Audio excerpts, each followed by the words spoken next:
जी हाँ, तो फिर भोजपुरिया king power star Pawan Singh ji से जुड़ल नया एवं बड़ी खबर लेके आइल बनी, जो उनकी आज के शूटिंग से खबर। जी हाँ, आज लंदन में शूट करने ऊ और साथ शूट से तो चारों तरफ धमाल ही मच गए सोशल मीडिया और शूटिंग वहाँ पे जितना फिल्म टीम देखत रहा वहाँ पे हैरान भी हो गए। जी हाँ, समुद्र तट पे लोकेशन रहा और आज शूटिंग के फर्स्ट शेड्यूल लगातार चल दो तीन दिनों से, और वो 2-3 दिनों में आज के जो शूटिंग रहा काफ़ी फेवरेट शूटिंग रहा।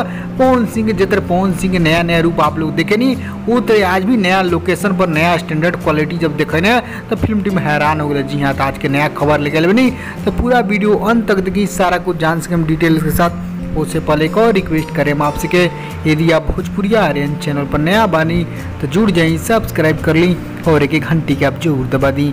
जी हाँ, तो चलिए आप दर्शक फैंस लोग बताइए नया हम तो ताजा रिपोर्ट बड़ी खबर जो उनकी आज शाम से ही खबर वायरल हो, वायरल खबर के पूरी तरह से जांच पड़ताल करने के बाद नया रिपोर्ट सामने आया जो उनकी समुद्र तट पर, जी हाँ, लंदन के तराई एरिया जो बाटे काफ़ी खूबसूरत समुद्र तट पर पवन सिंह पहुँचल है आज सुबह ही। उनके वहाँ के साथ पूरा फिल्म टीम पर जो प्रशांत निशान भी पहुँचे फिल्म टीम डिस्ट्रीब्यूटर, तो उनकी लाइव वीडियो भी देखल बनी इंस्टाग्राम में स्टेटस में डाल के समुद्र के अच्छा खूबसूरत लोकेशन, वो लोकेशन में पवन सिंह जरूरत शूट के तो कोई खबर ना फोटो आवे, लेकिन वो शूटिंग लोग सेट रहा तो वहाँ पे खबर रही से प्रशांत निशान दी अपलोड कर रही। जी हाँ, काफ़ी खूबसूरत लोकेशन शूट हो रहा बा।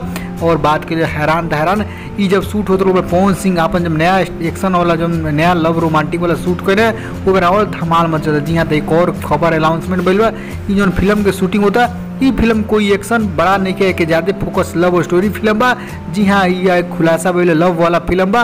उनकी लव वाला फिल्म के रोमांटिक अंदाज हुए समुद्र के किनारे काफ़ी अच्छा खूबसूरत वन तटीय एरिया पर रहल गई बा।